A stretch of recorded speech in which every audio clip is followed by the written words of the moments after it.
Sean bienvenidos, queridos hermanos, a su programa El Evangelio a tu alcance.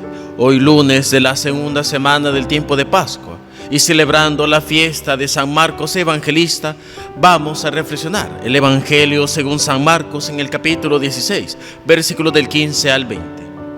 En aquel tiempo se apareció Jesús a los 11 y les dijo: vayan por todo el mundo y prediquen el Evangelio a toda criatura.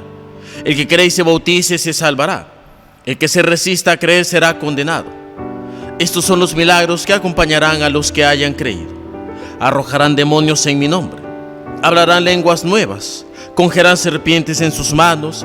Y si beben un veneno mortal, no les hará daño. Impondrán las manos a los enfermos y estos quedarán sanos. El Señor Jesús, después de hablarles, subió al cielo y está sentado a la derecha de Dios. Ellos fueron y proclamaron el Evangelio por todas partes, y el Señor actuaba con ellos y confirmaba su predicación con los milagros que hacían. Palabra del Señor, gloria y honor a ti, Señor Jesús. Este Evangelio tomado del evangelista al que estamos celebrando en este día, San Marcos, que San Marcos es uno de los primeros discípulos de la naciente comunidad cristiana de Jerusalén. Es más, él estuvo muy apegado a la presencia y a la figura del apóstol Pedro y acompañó más de alguna vez a San Pablo en muchos de sus viajes misioneros. Y todo esto lo vemos nosotros reflejado en lo que ahora nos enseña el evangelista en este extracto, en esta película de su evangelio, cuando inicia con una de las apariciones de Jesús a los 11 y le dice: vayan por todo el mundo y prediquen el Evangelio a toda criatura. Precisamente la misión principal de los apóstoles luego de que Jesús subiera a los cielos. Una vez que ellos han recibido el Espíritu Santo a través del acontecimiento de Pentecostés, los discípulos se dedican a predicar, se dedican a enseñar. El mismo evangelista San Marcos, y según muchos de los estudios y de las fuentes bibliográficas acerca de este evangelio, mencionan que San Marcos hizo su evangelio, escribió este evangelio que lleva su nombre, escuchando la predicación del apóstol Pedro. Escuchaba todo lo que él predicaba, anunciaba y relataba de su encuentro y su experiencia con Jesús.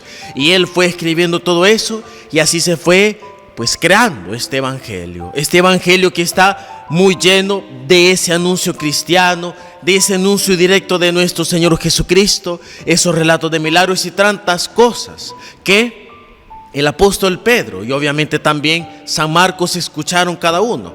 Pedro de Jesús y Marcos del mismo Pedro. Y al final cumplieron lo que Jesús decía: ir por todo el mundo y anunciar el evangelio. Marcos, al escribir este evangelio, cumplió a cabalidad lo que mandó el Señor, porque obviamente este evangelio es un evangelio que ha llegado a muchas partes a través de todos aquellos lugares en donde está presente la iglesia, en donde la Sagrada Escritura se lee. Algunas veces, sobre todo en iglesias separadas, lastimosamente estos evangelios se leen de una forma corrompida y a veces equivocada. Otros sí son más fieles a la palabra del Señor. Otras comunidades cristianas y otro tipo de confesiones cristianas son un poco más fieles a la traducción de la palabra de Dios. Pero independientemente de eso, Marcos ha cumplido con ese compromiso de anunciar el evangelio a toda criatura y a todo el mundo. Ahora queda en nosotros tomar ese mismo compromiso, el compromiso de anunciar el evangelio, el compromiso de ser misioneros. Tal vez es una cosa, tal vez es una frase y es una enseñanza que yo he dicho muchas veces y que pueden ustedes sentir que es repetitiva. Pero, hermanos, todos estamos con el compromiso de anunciar el evangelio por ser bautizados.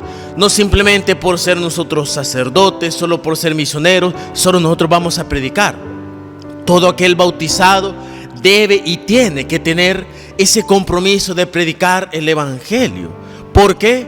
Porque actualmente, hermanos, y esa es la realidad, no son muchos los cristianos que se dedican a anunciar el evangelio. Son pocos, son escogidos. Y no tiene que ser así.